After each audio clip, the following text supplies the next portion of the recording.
Hello and welcome to SKEMA Business School's latest webinar held by a member of the SKEMA faculty. I would very much like to introduce you to this webinar in my capacity as Director of the Global Executive MBA program. My name is Anke Middelman and I will be speaking to you a little bit with information about the program towards the end of this webinar. But to get us started on a great note and immediately, I'd like to introduce to you my colleague, Xavier Brusset, who also teaches in the program. Welcome, Xavier, and thank you for being with us today. Hello, and nice to have you here on this webinar. My name is Xavier Brusset. I am a professor at SKEMA Business School, and I will today tell you more about the effect of weather on business in general and on sales in particular. This is a topic which has wide implication, and I guess that it will interest you. We are going to go through a number of items during this talk. First, I will try to explain the context about the impact of the weather. Then I will explain more about the research domain. Then we will go through some research studies, some case studies that we had to deal with.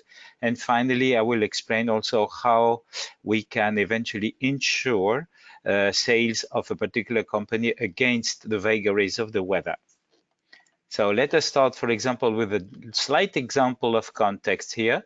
You all know about Coca-Cola. Well, you should know that in July 2013, Coca-Cola had to put out a press release blaming their own struggles on the fact that they had suffered bad weather over the several quarters, and in particular, their second quarter. And this, of course, is a way of explaining things which hopefully was only for one occasion only. They said that in Europe it was marked by poor weather, that in Americas there was cold and wet weather, and that even in China they had suffered an economic slowdown and poor weather. You see, this is the point here we want to exemplify. Companies have a hard time when they are suffering from the impact of the weather, so they know about it. And they also lose almost $1 billion worth of of sales due to this impact of the weather. All of these other companies that I'm presenting you on this particular screen right now have at one point or another blamed the weather on the impact on sales that they were supposed to register. And this impact and this blaming of the weather is a well-known phenomenon, especially in financial press releases. We know, because we have done a study on this particular respect, that 70% of companies are affected by climate variability in one way or another. And in our industrial countries in particular, nearly 30% of their gross domestic product is exposed to weather influence. And this can be seen in annual reports, in press releases, in economic statistics, and there are several ways how the weather can influence the economic activity in general. And additionally, as we are all aware, because of the press releases which have been put out by, in particular, the International Panel on Climate Change, the variability of the climate is increasing. We all know about these two recent hurricanes which affected the Caribbean and the east coast of the United States.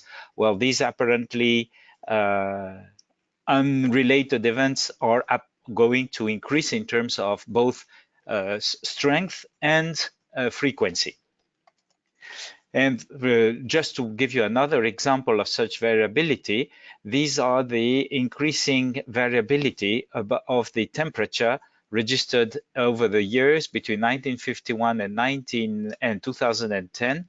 And it shows a huge increase of variability about the versus the average temperature registered in the last 15 years. Okay, and now we're going to see more a little into the research domains that we are investigating together with a number of other co-authors of mine. Whether risk management is an area of research that is still underexplored. Because up until very recently, we had all limited access to weather data, and weather forecasts have long been considered to be very uncertain. So making planning for the business area difficult. Plus, additionally, there were very uneven and not effective financial management tools to contain such variability and risk. And so what we do and what we observe among the companies that we have been visiting is that the weather risk is not being identified, hence it's not even quantified, and hence, of course, as managers who can only manage what they are able to quantify, there is no management of the weather risk. So the research questions we have tried to answer over these last 10 years mostly are the following ones, as you can see them on the screen. What are the weather conditions that impact a company's business? How sensitive is the activity to weather variations? What is the maximum potential loss? And how can the financial consequences be mitigated? Of course, you're all aware that we cannot change the weather. What we can change is our attitude towards the weather, and in particular, the management tools that we can use to eventually ensure the activity of the company against the vagaries of the weather. How do we do this? Well, it's a whole process that we have been able to hone down and to make into a new algorithm to apply to any company that feels it is being under the influence of the weather. We start by preparing the sales data that we can collect from that particular company, and then we try and look into the weather data corresponding to the same region. Once we have done this, we try to select the best possible weather variable, and we try to see how correlated are such variables to the actual sales data, which then we can turn into a particular mathematical model to measure the sensibility of sales to these weather variables. And then, given that particular sensibility, we're able to measure the weather risk suffered by the company. Once this has been done, we can then go into the risk mitigation area, which means that we're going to try and find tools which will enable a particular company to be able to withstand or at least mitigate the impact of the weather on their own sales, which we will explain later. So this means that as soon as a company comes forward and says, well, I am being actually affected severely by the weather, that means they are able to identify some type of weather risk, then we can quantify it by a mathematical model. This is required, otherwise nothing can be done. And then we can we can spell out a management policy, which will enable this company to control the risk. We deploy that particular policy, test it for its efficiency and the actual mitigation result that we can obtain, and then we can eventually hone the model down to improve upon it in future years. Now, let us talk about a little of the case studies we have been able to witness, for which we have been able to intervene, and we hope that we have been able to give them the necessary tools to reduce the sensibility to the risks that they have been witnessing. So first one is the sales apparel, clothes and all types of related things related to apparel in France, and we have been able to use data provided by l'Institut Français de la Mode. L'Institut Français de la Mode is an organization that regroups approximately 80% of retailers in clothing in France.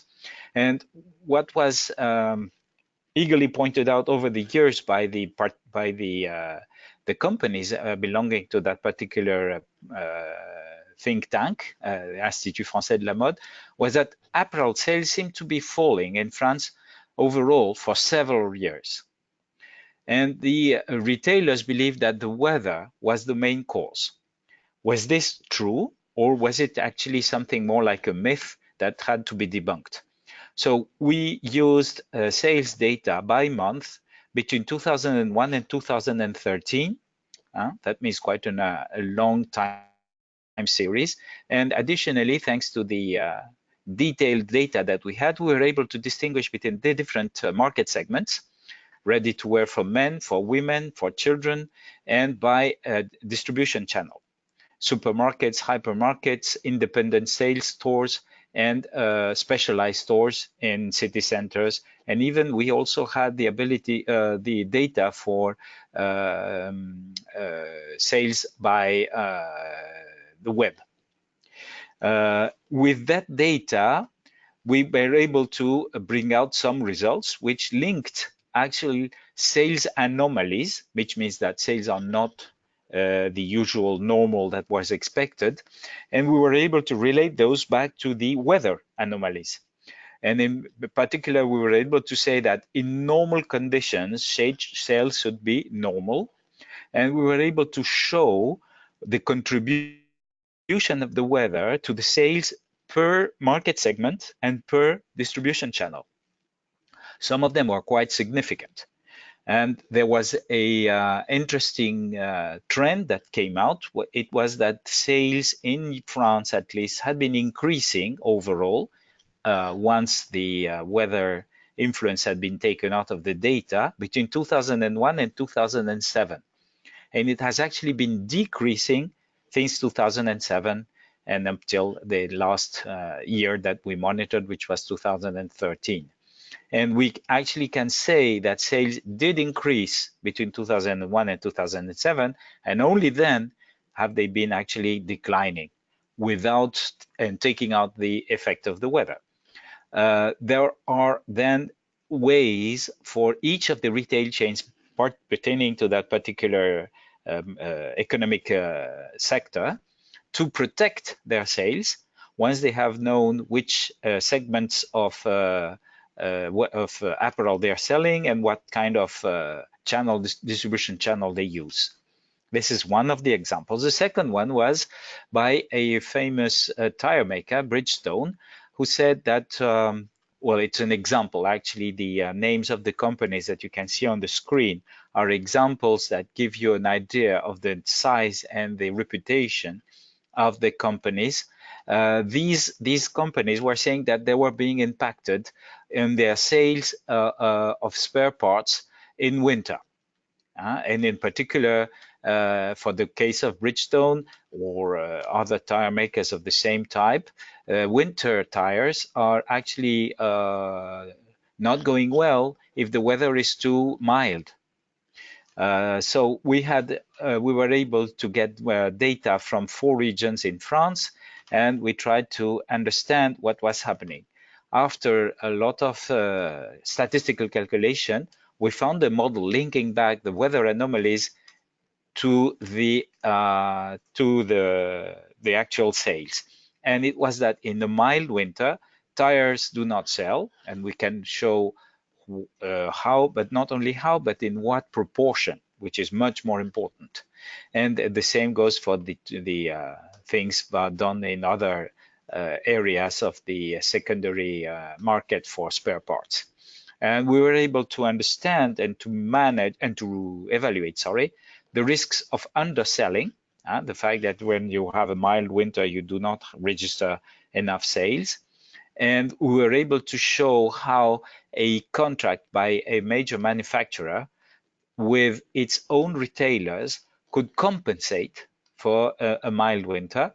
And we even found the possibility of suggesting to them that given the proper incentives, the retail channel would stock up on the proper number of spare parts so that in the case of a harsh winter, no lost sales occur. You can see that we are able, with this kind of tool, to both help with the case of anomalous mild winter, but also help them when actually sales are going well, so that they can maximize the sales registered. Another case was in the sunscreen products that are being sold in France. As you know, everybody will only use sunscreen if the sun is out. But however, what happens when it is overcast or it actually rains? How much less sales do we register? So that was the question asked by the people in some sunscreen product manufacturers. And we showed that there was a weather index that actually explains the sales variation with a combination of indexes. One is the temperature, and in particular, the difference between normal temperature and the registered temperature. And another index is the one about critical precipitations, which are above a particular threshold. Using both, we were able to show a correlation of 91% between this combination of two indexes and actual sales. That gives you an idea of how precise and how interesting those measurements can become. And we showed also that only 8% of the variations in weekly sales were actually due to promotions. This is another very stark indication that managerial action may not have the influence that marketing managers in particular expect of them. And that means that we are, in fact, in a very different kind of cause and effect scenario, where the managers are actually have a limited effect, and the weather is the one that is causing the maximal effect. Another case study that we did was with some manufacturers of ice cream. As you know, and it's so well known, ice cream usually sells in summer. Well, it also actually, depending upon the retail channel, sell in winter. Now, how are the sales of ice cream actually related to the weather? Well, and how much risk does a manufacturer expose himself in the case of bad weather? Well, we were able to get sales data over several years for the 12 months of the year, not just the summer. And we hold also access to promotional actions, so we knew when were the promotions occurring and what was happening with the sales. The result was an explanatory model, which has two different mathematical correlation models included. One is for the autumn and winter period, and the other one for the spring and summer period. In both cases, we managed to obtain between 94 and 96% of sales explained by the weather. And we were able to show that the weather value at risk is a financial notion which can very well be translated into weather risk management. And it shows that 20% of that of sales can be due to weather at risk evaluation. So we even showed that there could be a way of using such tools to help with the layout that can be done in a store, about how you put the line up and how you put it forward, or on the contrary, put it in a nice visible situation. And we were able to show how some weather insurance could be used to limit operating losses. So you see, and this is another case study, which is the last one I will present to you now. This is a true company, Xavier, which has a problem with insuring against crop lack of crop collection, harvesting. And we were expecting them to be able to say that, well, since weather and harvests are usually very much linked and have been so for at least 1,000 years, if not more, everybody in that particular sector, the agricultural sector, would already have set up the usual tools to be able to cope with such weather variation. Actually, it wasn't that way. And so we wanted to help them out. And what we did was to establish a web platform for parametric insurance policy issuing. So the farmers were asked to put in some data about where they were, what kind of crop they were doing, what kind of weather they were expecting, when it was supposed to be harvested, and given those data, the platform would spell out what kind of insurance policy they could take out. And well, you can eventually go and visit that particular website here, Alteo, which gives you an idea of what we're talking about. As you can see by these case studies, a lot of different economic sectors are affected, and we haven't even touched the beginning of all the economic sectors that are under the influence of weather variability. But we're trying to produce and to introduce more companies to weather risk management. And what we have been able to see over the last 3 years is that it is booming. Weather risk is measured and managed. Weather insurance sold by insurance companies is now a true and really appreciated management tool. The weather has changed, yes, but so have companies. And again, as opposed to an attitude which was like 5 years ago to say, oh yeah, it's the weather, blame it on the weather, we can do nothing about it. This kind of attitude, which is about to cope with the bad weather and to try to avoid as much as possible being taken out by it, to an attitude where they say, okay, we are suffering from weather variance, but let's do something about it. Let us do a study whereby we can actually measure the true weather at risk that we are suffering from, and from that we can eventually buy an insurance cover from an insurance company to insure against bad weather. And if that bad weather actually occurs, the policy will give out a payment which will cover the loss in sales or the loss in profit, depending on what exactly you want to cover against. What you can see here is that we are in a situation where you can either hedge your weather risk, or you can go without insurance cover. And this is something that can happen. And the company that you're working for will probably have to issue press releases stating that unhappily they have been affected by bad weather the past quarter or the past year, and unhappily the results and the financial profit that they were supposed to present to their shareholders and stakeholders are actually not the best ones. This is what I wanted to talk to you about. And of course, before Anke Middleman comes back to present to you the program, we are open to questions, which I will ask you to please write out on the part of the screen which is enabling you to do so, and we will be able to answer them. It's up to you to ask these questions if you have them. I thank you very much for your attention you have given me. Hello, Xavier. Thank you so much for that. That was really interesting.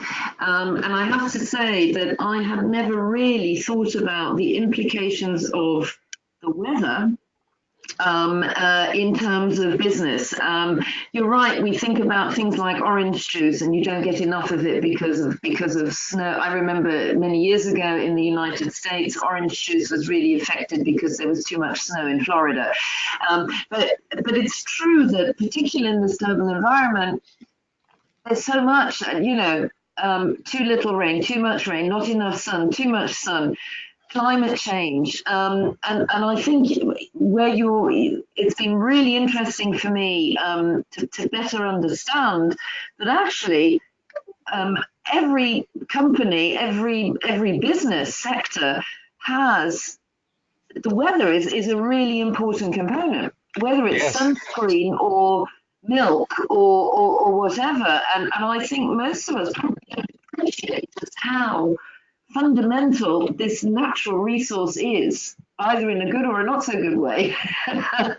Yes, well, you will certainly have read in the papers that the tourism industry is very much affected by whether it snows in the ski resorts or if there is no sun in Yeah. the beach resorts, and this Mm, will affect substantially the sales.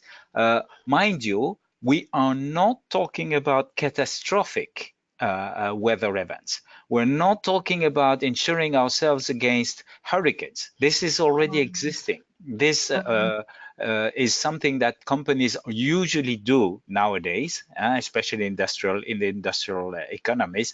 But we're talking about the milder weather variation, which is also increasing, and which is actually giving you the problems that we were spelling out for these particular companies we were talking about. But you yes. have tons of them from different regions, different countries, different sectors, and they all Mm. have this same kind of influence, except that people do not understand that they can do something about it. Yes, and I think that's really interesting that we will actually have to change how we look at the weather. I mean, at the moment, I'm just delighted it rains because it means, I don't have to water the plants in my garden. But for me as an individual, the thinking doesn't really go beyond that. But I think in an international business context, that really is important. I think one of the things is you talk about weather insurance or risk in. How does that work practically, Xavier? Once we have, as we mentioned earlier, let me get back to one of these models here. Like, for example, this one. Once we Mm, have understood the impact of a particular weather variable on sales, what we can do is the company can monitor itself that particular influence. They can okay. monitor it in time. And what they can do is turn to some insurance companies. In particular, for example, there are two major insurance companies that do such weather risk insurance. One is Swiss Re, that's Swiss company, and Mm, another one is Allianz, Allianz, the German one. These are yeah. two monsters that already do a big business in weather insurance for the energy sector. As Mhm, you know, whether there is sun or there is wind, and all yeah. the green renewable energy generators like wind farms or solar farms will or will not generate electricity, and hence the actual owners of such farms will need to be covered, insured against the absence or existence of sun and wind. But that is one sector only, and they are intent, Swiss Re and Allianz, on diversifying their risks. Their portfolios are way too heavy in insurance policies written out against the energy sector. What they want to do is to be able to write out more policies against other industrial sectors, of which we have been seeing here quite a number. And these are the ways that a company can insure itself. So, for example, in the case of a sunscreen product, if the sales are not good, that is not the sales that are being insured, it's the weather. And if the weather is not good, then the policy will pay out a compensation which will be related to true sales. And hence the company would register a payment from that policy, which will offset the loss in sales. Okay. Those policies, I would think, could be quite expensive, no? Well, they are, but we have done the calculations, and actually the company still comes out ahead. The premiums are smaller than, of course, even if there is a string of premiums to be paid out, then whatever event that may happen. So the cover that the the policy will pay out compensates more than enough all the premiums that have to be paid out. It's much like insuring yourself against a fire in your house. You, of course, are going to pay small premiums, but when actually a fire comes up, you are going to be insured against that particular occurrence. The same goes for weather insurance. Okay. I'm wondering, are there any questions that you might have asked or want to have answered in the audience? Well, apparently the audience hasn't asked any questions so far, but of course we're open to listening to any of them. Exactly. And to the audience, if you'd like to put in any questions to Xavier, you can just write them in the little questions box. And we can then answer. And this is my favorite slide of the presentation, Xavier, because it shows the dilemma. And he does not look terribly happy. While we're waiting for questions, I'm wondering, do you think that with the uncertainty around the weather and with this increased talk about climate change, what's the impact going to be on that for business and also for insuring yourself against weather? Well, actually, we're seeing a number of companies getting, how should I say, more curious. And those that are not insured, of course, more curious into understanding more about how this the weather impacts their sales. And actually, with all the press coverage that we're seeing about the climate change, a lot of these companies are anxious to see and monitor whether they are actually weather dependent for their sales, and hence they're coming forward. And of course, they also want to understand the impact on their supply chains.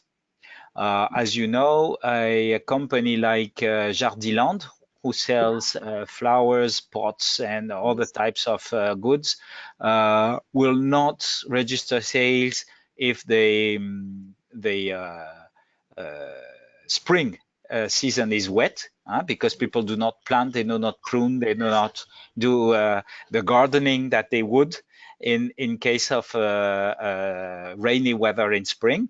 But also, they have to use whatever suppliers are able to bring up. So if plants have not been able to grow, or the flowers have not been able to grow sufficiently well because of bad weather, then of course the suppliers are actually affecting how Jardiland is going to arrange its own product lineup. That's just one instance. Of course, there are several others. It's quite fascinating because I think if I were a business owner, or if I was working in a company and you have to make these forecasts, it looks like there may be a real shift in thinking, no? In terms of how you organize yourself, how you organize your business. I think things like garden centers is a really good case in point. You know, and it might not even be, you know, what do I order? We've noticed it in Europe with these incredibly hot summers. We may even start planting different things to what we've planted in the past, simply to adapt to the weather conditions, which of course will have yet another impact on the business. So there's a real domino effect. Absolutely. At different levels going on.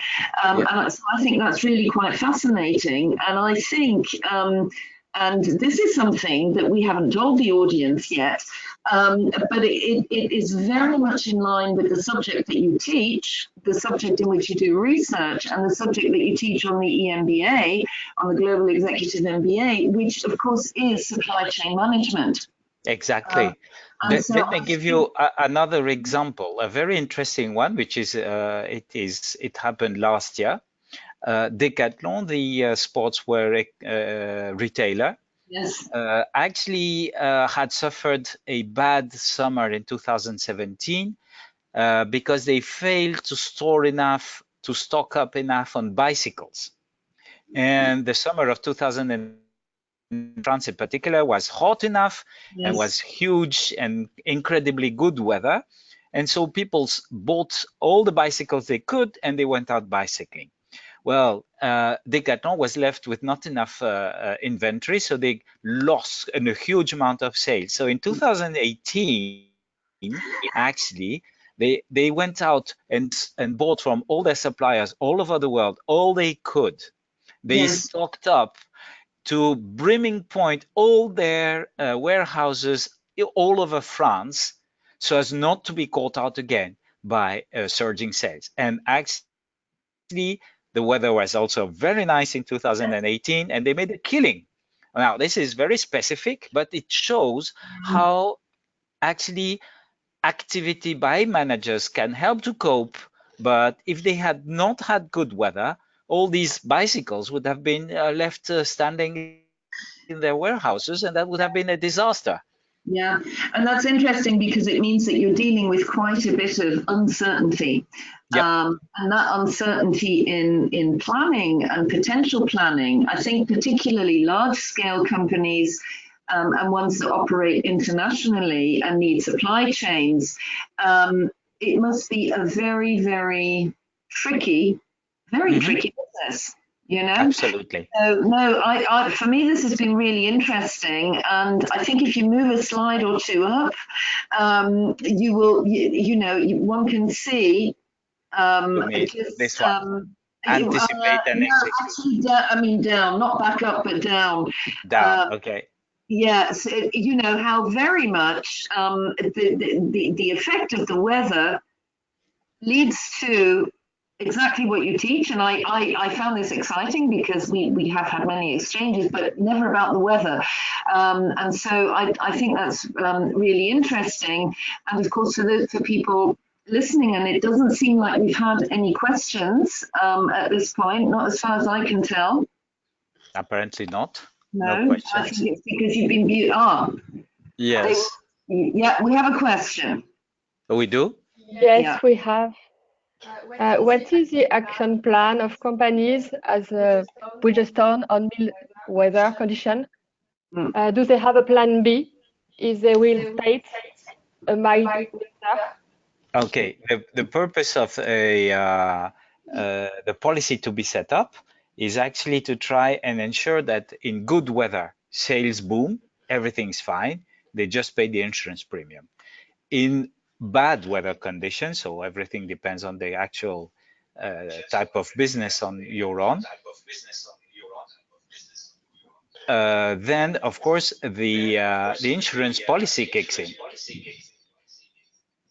You have to cut out your. I think we have an Sorry echo. about that. And so there is. It's not a question of plan B. It's a question of being insured, and hence you can obtain the financial results of good sales in good weather, and the insurance policy kicking in bad weather, which is exactly what you want. The plan, if I may say so, the alternative is not being hedged, not being covered by the insurance policy, and that is the attitude I was exemplifying. You cope and avoid. That is the other situation that you can have. Thank you for this question.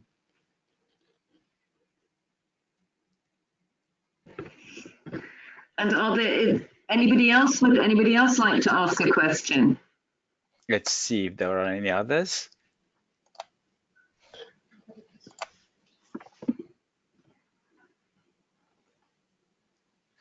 So some question apparently is about good or bad winter, right?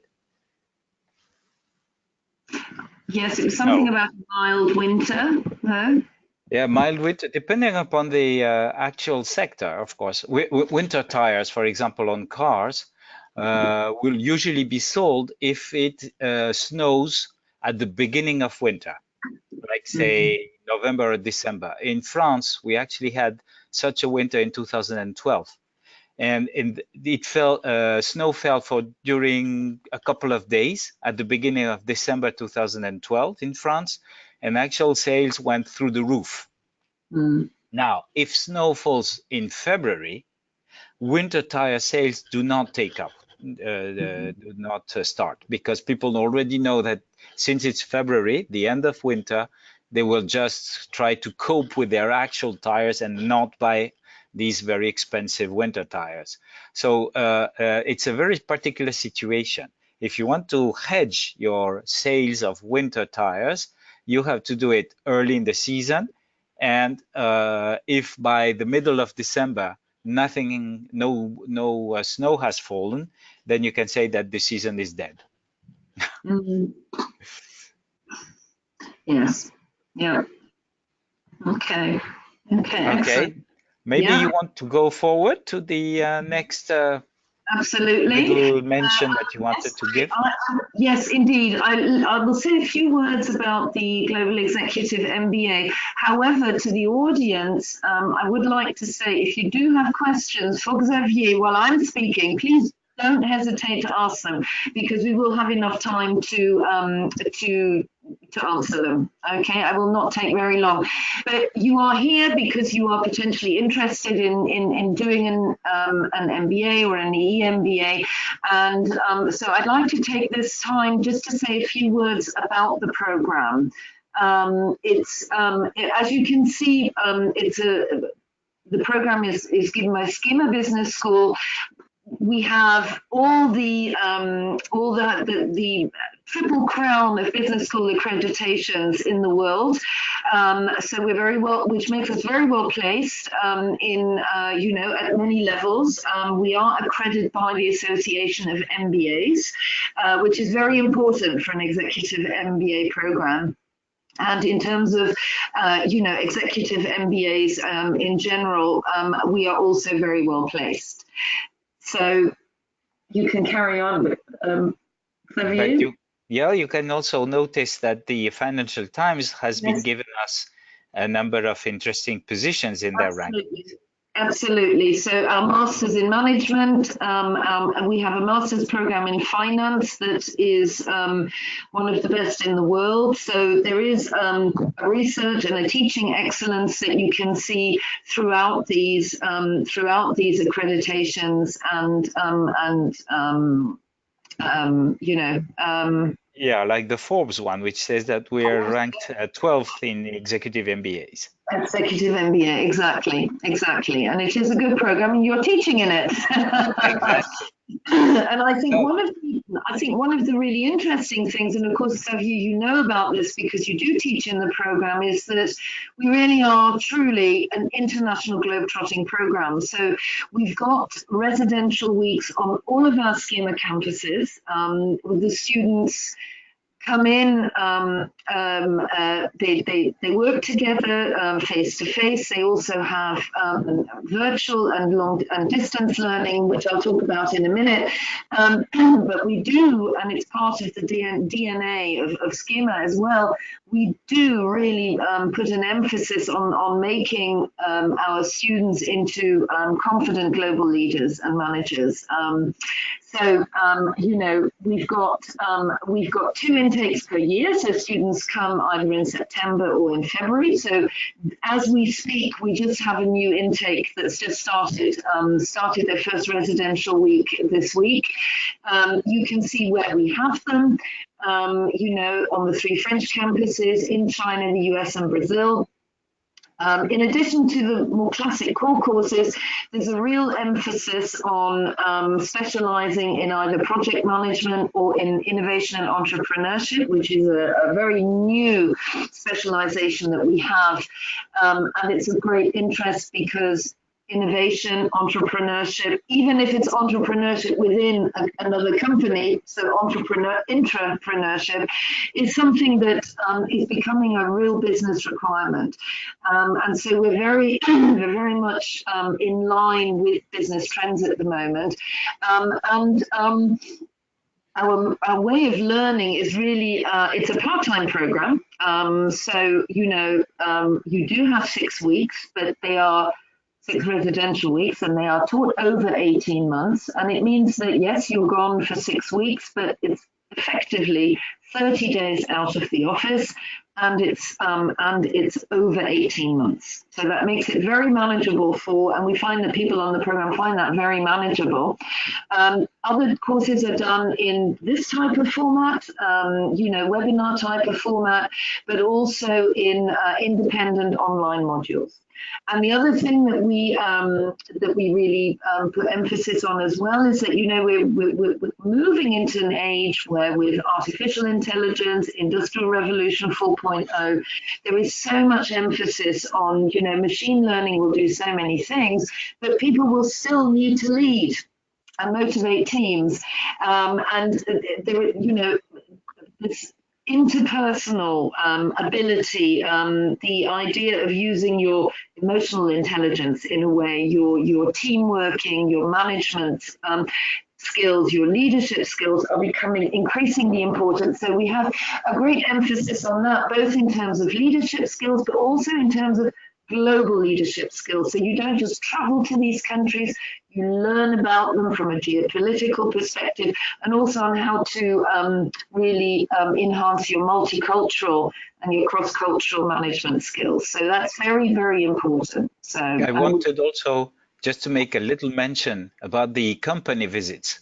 Yes. So there are, in each of these residential weeks, you will be able to go out on company visits. And in the particular case I'm teaching in supply chain management, which is situated in Suzhou in China, on the Suzhou campus, we will be visiting a number of Chinese and French companies to see how they are managed and how they are doing in the Chinese economy and the Chinese market, which is cutthroat and which has very interesting logistic and supply chain features. I just wanted to add this little item. Yes, absolutely. The company visits are important because they tie in, as you say, with the subject that's taught, but they also tie in, you get that global link, that global business link as well, because you're mentioning a French company in China, for example. We have similar visits in the other countries that we go to. They might not be French companies, but they could be other, you know, European companies, but also local companies, so that students really get this idea of the global and the local, how things are done at the local level, but with a global audience in mind. And I think students appreciate, I think nobody really been in a supply chain environment, right, in the past. So that was a great learning curve, but also how management is done differently. You know, Exactly. so a learning at many, many levels. So absolutely. Yeah. Okay. Yeah. So if our exchange has been of interest to you and you would like to discuss with us further, we do have an admissions team that looks after this aspect. And as you will see, we've got early bird scholarship offers, and also our team would be very happy to run through with you some of the academic requirements and answer any other questions that you might have. So you'll find the address at the bottom. And on that note, I would like to thank you for your attention in the audience. And Xavier, a big thank you to you for a wonderful presentation and also for a nice exchange about the program afterwards, because I think your input as a teacher on the program is an additional, is really additional value. So thank you very much for taking the time for us today. It's been a pleasure. Thank you, Anke. Have a nice day. Thank you, and you too, and a very good day to all of you who are listening in. Thank you very much. Thank you very much. Bye-bye. Bye-bye.